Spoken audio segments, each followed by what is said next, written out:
இப்போ வந்து பார்த்தா, அந்த கதையிலேயே வந்து நமக்கு கொஞ்சம் ஒத்து வர கேரக்டரா இருக்கிறது, எதிர்த்த சைட்லேருந்து மத்த சைட்லேருந்து அதாவது பாக்கியா, இந்த எழில் இவங்கலாம் விட்டு வந்து பார்த்தீங்கன்னா, அது ராதிகாவா தான் இருக்கும். ராதிகா பல நேரங்கள்ல கரெக்ட்டா நியாயமா நடந்துக்கிறாங்கன்னு தோணுது. ஆனா இந்த பக்கம் வந்து பார்த்தீங்கன்னா, "என்னடா இது ச்சை!" அப்படிங்கிற மாரி தான் வந்து வேலைகள்லாம் வந்து இந்த குடும்பத்தில இருக்க செழியன், இனியா, ஈஸ்வரி இவங்க எல்லாருமே செய்றாங்க.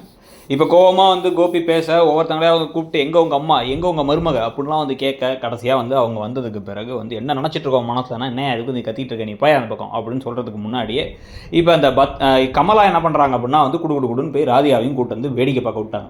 ஊரே வேடிக்கை பார்க்குது. வேடிக்கை பார்க்கும் பொழுது வந்து இப்ப என்னன்னா, ஆ "நீ எவ்வளோ திமிரு இருக்கு உனக்கு?" அப்படின்னா, "நீங்க செஞ்சது சரியா?" அப்படின்னு இவங்க கேட்கும்போது, என் அப்பாவோட இறுதி காரியத்தை நீ செய்ய விடல, அதனால தான் நான் பண்ணேன்ட்டார். ஸோ இப்போ இவரே ஒத்துக்கிறாரு. இவர் தான் பண்ணாருன்ட்டு. அப்போ அத்தனை பேருக்குமே வந்து இவர் செஞ்சது எவ்வளோ பெரிய தப்புன்னு தெரியலையான்னு பார்த்தா, அதெல்லாம் இல்ல. என்ன இருந்தாலும் ஒரு ஆண்மகன். அவன போய் இப்படி இப்படி பேசலாங்கிற மாரி ஒரு மோட்ல தான் வந்து ஈஸ்வரி இருக்காங்க. நான் பண்ண பெரிய தப்பு உன்னை கல்யாணம் பண்ணதான்னு இவர் சொல்ல. நான் பண்ண தப்பு தான் உங்கள கல்யாணம் பண்ணது. இப்போ இவ்வளோ தைரியமா போய் இன்னொரு பொண்ண கல்யாணம் பண்ணிட்டீங்களா? அது அப்பவே பண்ணியிருக்க வேண்டியதானே?